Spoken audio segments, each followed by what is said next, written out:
Abra sua Bíblia lá em Ezequiel 47. E lá em Ezequiel 47 tem uma palavra profética. É uma palavra que fala dos últimos dias, a nova Jerusalém, a praça. Então, o Ezequiel, praticamente, o profeta Ezequiel, ele praticamente teve a mesma visão que o João apóstolo teve. Então, aquilo que o João viu lá na revelação do Apocalipse, você vai perceber que, se você for lendo o livro de Ezequiel, ele tem as mesmas visões. O trono que vem, o Senhor glorificado, os querubins, 4 querubins que carregavam a glória de Deus. Você vai ver essas figuras, tanto presentes em Ezequiel, quanto presentes em Apocalipse. E aí ele fala assim, o homem me levou de volta à entrada do templo, e vi água saindo de debaixo da soleira do templo e indo para o leste, pois o templo estava voltado para o oriente. A água descia de debaixo do lado sul do templo, ao sul do altar. Ele então me levou para fora, pela porta norte, e conduziu-me pelo lado de fora, até a porta externa, que dá para o leste, e a água fluía do lado sul. O homem foi para o lado leste com uma linha de medir na mão. E enquanto ele media 500 metros, levou-me pela água, que batia no tornozelo. Ele mediu mais 500 metros, levou-me pela água, que chegava até o joelho. Mediu mais 500 metros, levou-me pela água, que batia na cintura. Mediu mais 500 metros, e agora era um rio, que eu não conseguia atravessar, porque a água havia aumentado e era tão profunda que só podia atravessar a nado. Era um rio que não se podia atravessar andando. E ele me perguntou: filho do homem, você está vendo isso? Filho do homem, você está vendo isso? Levou-me então de volta à margem do rio. Quando ali cheguei, vi muitas aves em cada lado do rio. E ele me disse: essa água flui na direção da região situada a leste e desce até o Arabá, onde entra no mar. Quando deságua no mar, a água ali é saneada.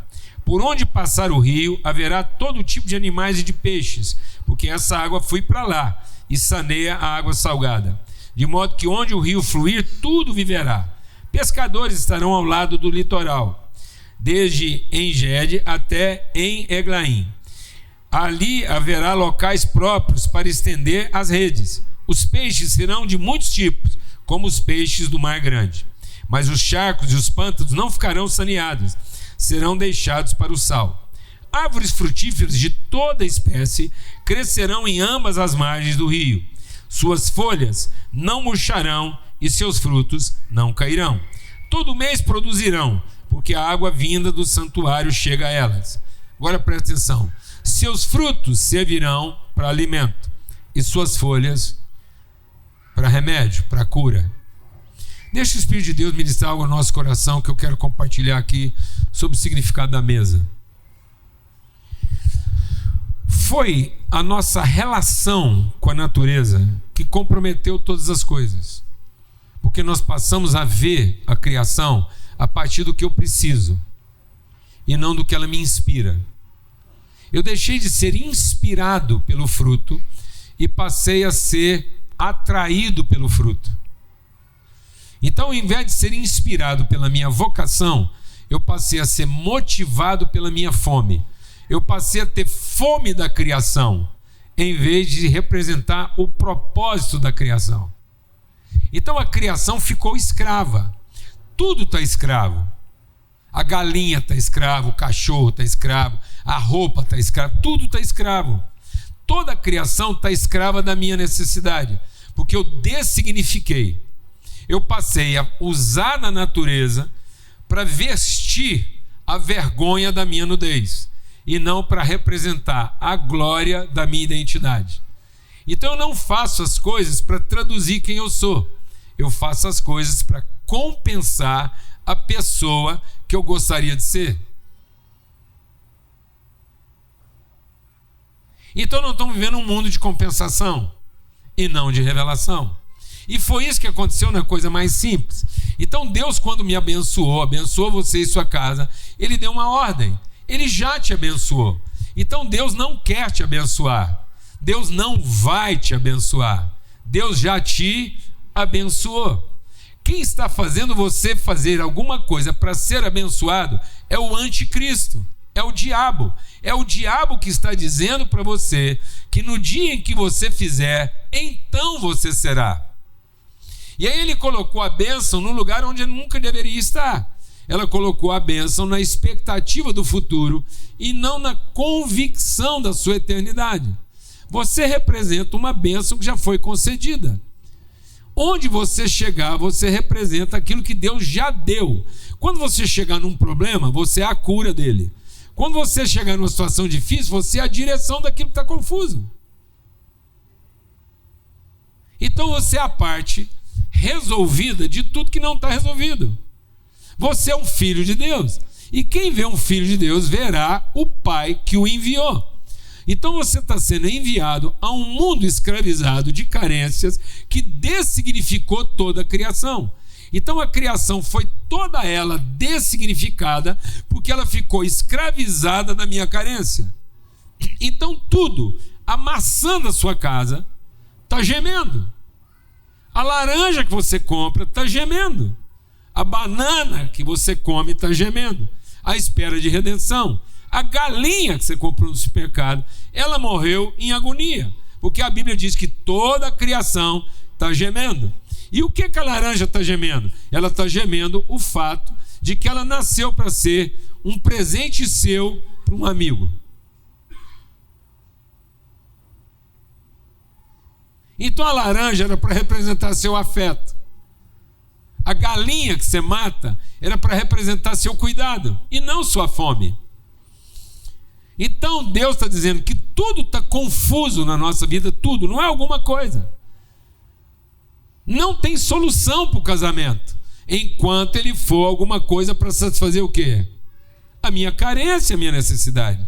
E Deus diz, todo tipo de perturbação, todo tipo de perturbação do corpo, todo tipo de perturbação da alma e todo tipo de perturbação do espírito, e ela vai agravando.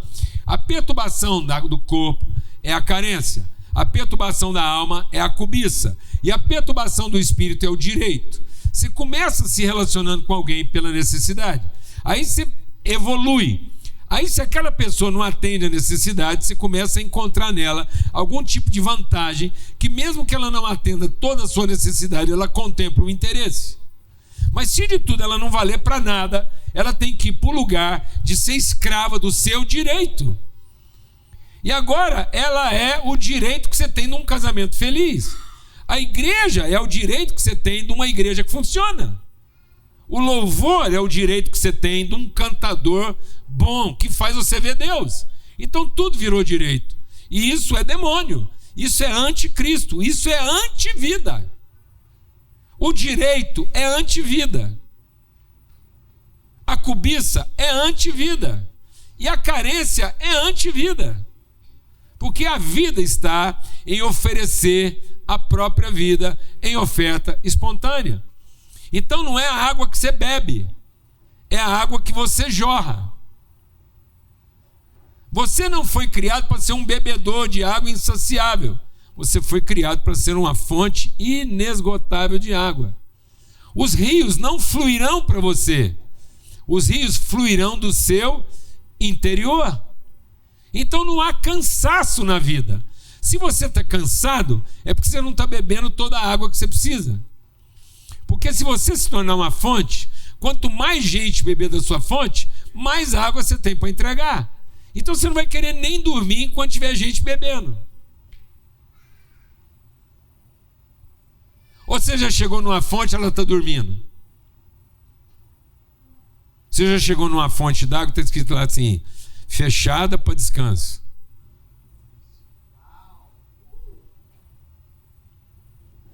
Você já chegou numa fonte de água, um rio, ele está assim, sair de férias. Isso está acabando com a gente. Nós vamos ficar loucos. Porque isso é contrário à vida. A vida não é o que você salva. A vida é o que você entrega. Por isso Deus abençoa para você ser fértil, para você multiplicar. Deixa o Espírito de Deus ministrar algo no nosso coração. Isso causou uma confusão tão grande na nossa vida, que a gente começou a chamar de próximo o perto, e não o seguinte. Quando a Bíblia diz assim, ame a Deus sobre todas as coisas, com toda a sua força e todo o seu entendimento, e ame ao próximo como você mesmo. O próximo não é o perto que você come fácil. O próximo é aquele que nasce da sua oferta. É o seu seguinte, é o que vem depois de você. Então toda vez que você faz uma oferta espontânea, você está amando o seu próximo. Então não goste do seu perto, ame o seu próximo. E você está fazendo um esforço lascado para gostar do seu perto, em vez de amar o seu próximo. O próximo é aquele que vai ser gerado do seu sacrifício. O próximo é que vai fazer sentido na laranja amassada que você se tornou. Amém, amado? Porque você vai olhar para a laranja e falar assim, está amassadinha, mas aí você vai olhar para o próximo e ele está assim. Aí você olha para o próximo e fala assim, por que você está tão alegre? Porque acabei de chupar a melhor laranja da vida. Quem foi essa laranja? Você cumpriu o propósito.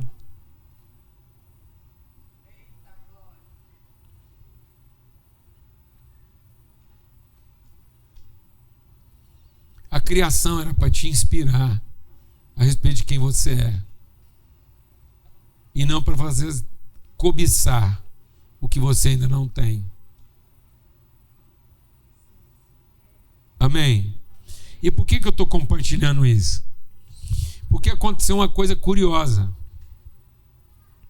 A primeira consequência de uma vida invertida foi o homem ir lá na árvore onde ele buscava fruto, buscar folha. Então Deus tinha dado para ele um fruto para inspirar. E Deus fala assim, olha para esse fruto aqui, e ele é a sua inspiração. Esse fruto é quem você é. Não interessa se é uma jabuticaba, não interessa se é uma pitanga, não interessa se é um jatubá. Tem irmão que é jatubá. Alguém aqui já comeu jatubá? Você já comeu jatubá? Então põe uma coisa na sua cabeça. Tem crente que é jatubá. Aquilo grava nos dentes, entendeu? Você não sabe se aquilo é uma poeira, um negócio. Você não sabe se você gosta, se você tem raiva, mas você quer continuar comendo, entendeu? Então tem irmão que é jatubá, vai fazer o quê, ué? Amém? Por exemplo, se eu fosse Deus, eu não tinha criado genipapo. Alguém aqui conhece genipapo? Que é coisa mais inútil que um genipapo? Aquilo fede, o gosto não presta, já tem cara que nasceu velho. Não, já nasce feio, já nasceu velho. Parece que genipapo não tem infância, aquilo já nasceu velho. Mas se você visse a alegria da minha avó comendo um genipapo, ela via Deus. Aí eu me rendi. Falei, não, Deus, nem que fosse por causa da minha avó. Foi bom se eu ter criado genipapo. Jiló passou perto. Gosto, um gilózinho, meio fritinho. Mas só por causa da lana, amo o jiló. Eu vejo a alegria da lana comendo um jiló. Já teve vez, escuta aqui você, jovem, já teve vez que para comemorar o aniversário da lana, surpreender ela, ganhar um beijão assim daqueles bons, eu não passava na floricultura para fazer um buquê. Eu passava lá na quitanda, escolhia os giló um a um, amarrava eles num buquezão assim, ó, e levava um buquê de giló para lana. Você tinha que ver, várias vezes levei buquê de giló para lana. Foi ou não foi, bem? Mulher ficava apaixonada. Entendeu, amados? Então, deixa o Espírito de Deus ministrar o seu coração. Isso é para inspirar a gente, quem você é, quem você entrega. Mas quando o homem pecou, quando ele inverteu o sentido da vida, tudo aquilo que era uma aparente necessidade passou a ser uma vergonha. Então nós passamos a ter vergonha da nossa necessidade, da nossa fragilidade. Porque a Bíblia diz que até o pecado a gente era nu, mas não tinha o quê? Vergonha. Então o que entrou no mundo com o pecado? A vergonha. E nós passamos a ter vergonha um do outro, porque nós deixamos de entender que o outro carrega aquilo que vai suprir minha necessidade e eu carrego aquilo que supre a necessidade do outro. Por isso que a fome não era para ter vergonha. A fome era o encontro onde as virtudes seriam compartilhadas. Então a fome nunca foi para ser satisfeita. Amém, amados? A fome era só para produzir o encontro, onde cada um entregava, onde vinha a jabuticaba, vinha a jaca, vinha o genipapo, e tudo ia encontrando o quê? Aí vinha o genipapo, pensando que ele era a coisa mais horrorosa do mundo, viu o sorriso da minha avó Antonieta, e o genipapo falava: encontrei meu propósito na vida, sou a alegria da dona Antonieta. O giló encontrou seu propósito porque ele é a alegria da lana. A manga encontrou seu propósito vendo a minha alegria quando eu era menino. O jatubá encontrou seu propósito. Amém, amados? Pronto. Mas aí o que a gente fez? Quando a gente pecou, a gente deixou de olhar para o fruto e foi olhar para o quê? Para a folha. E a folha é para cura. E o fruto é para alimento. Então presta atenção. A gente não precisava da folha até o pecado.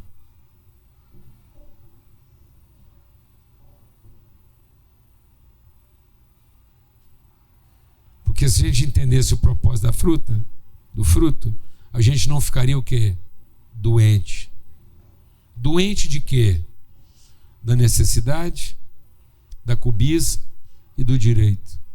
Do que nós estamos doentes? Nós estamos doentes de doença?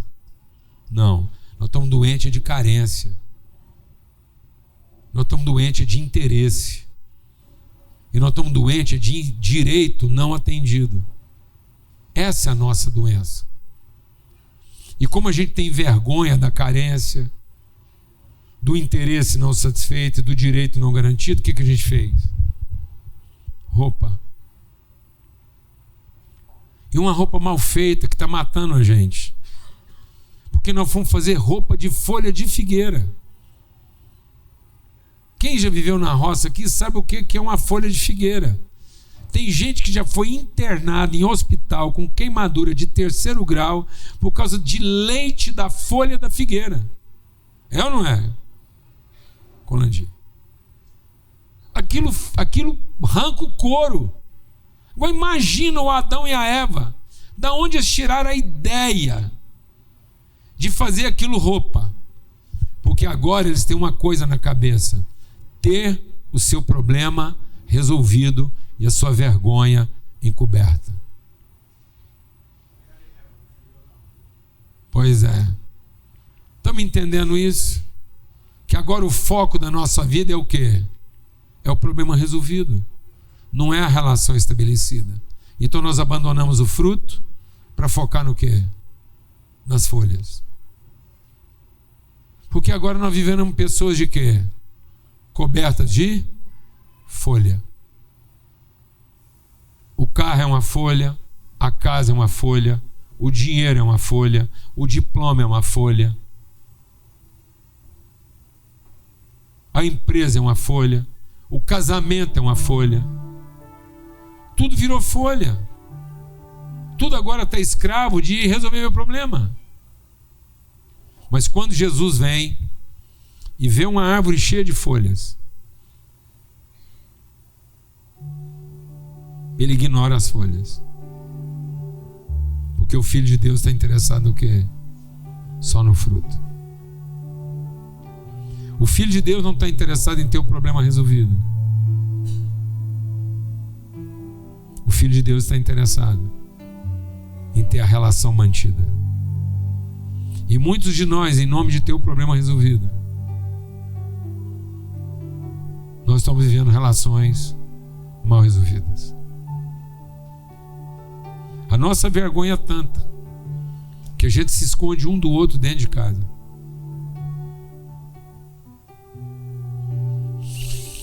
Nós estamos querendo a cura do outro para parar de ter vergonha dele.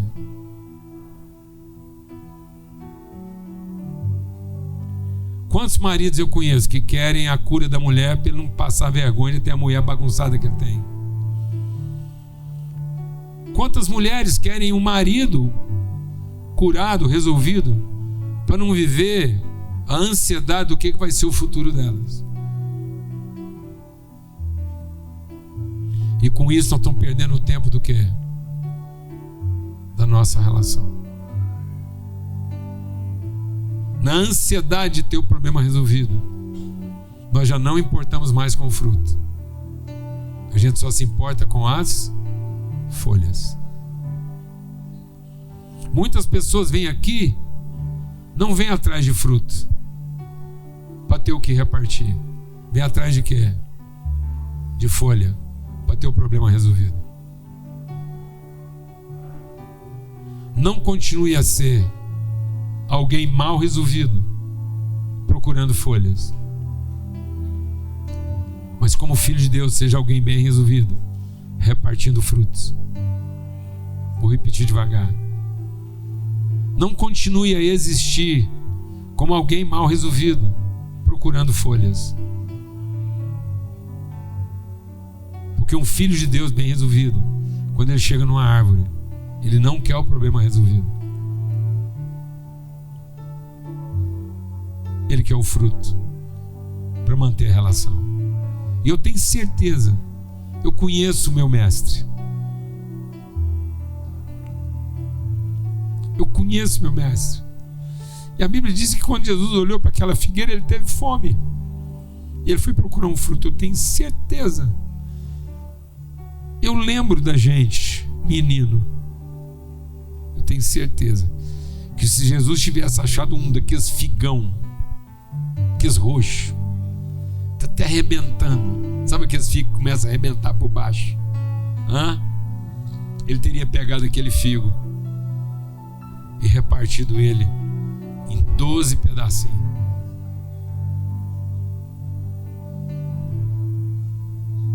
Ou você acha que ele teria dado uma dentadona assim para levar a metade dele?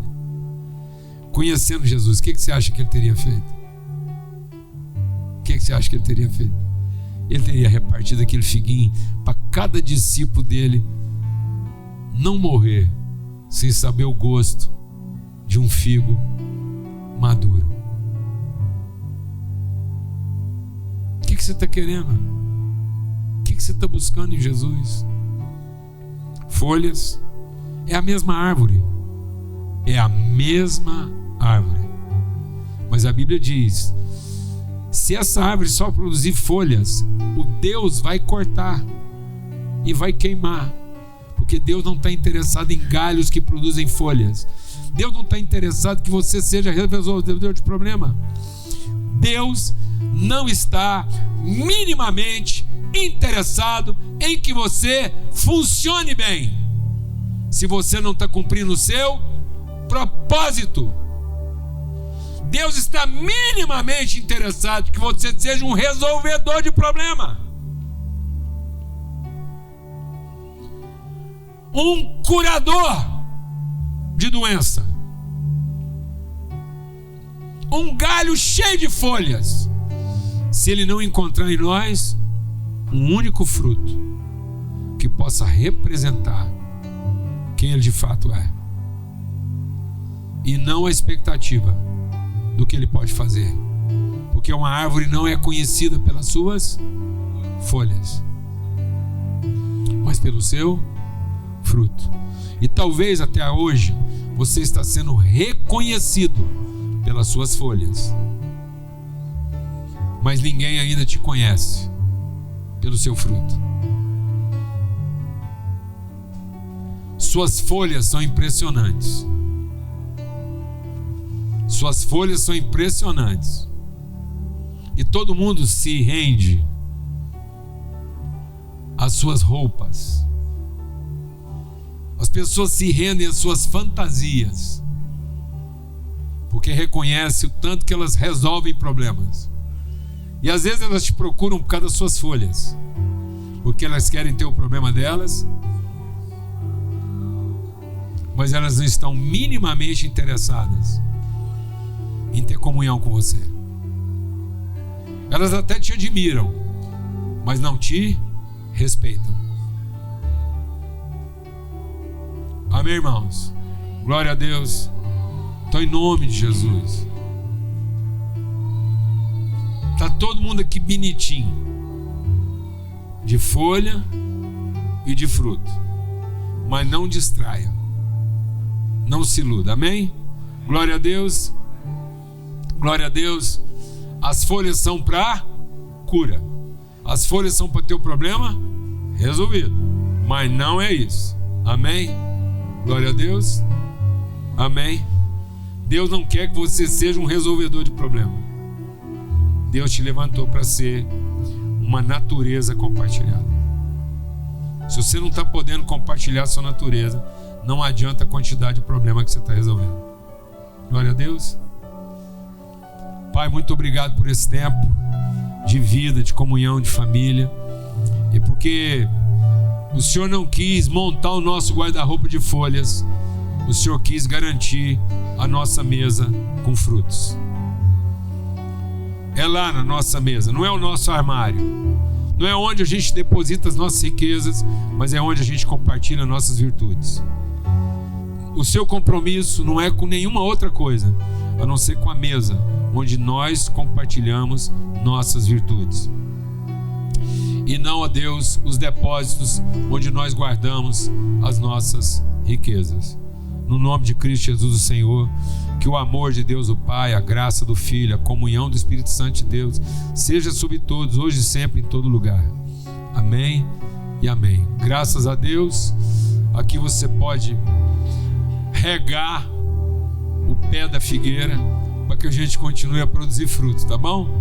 Vamos em paz, um bom dia para todos, em nome de Jesus.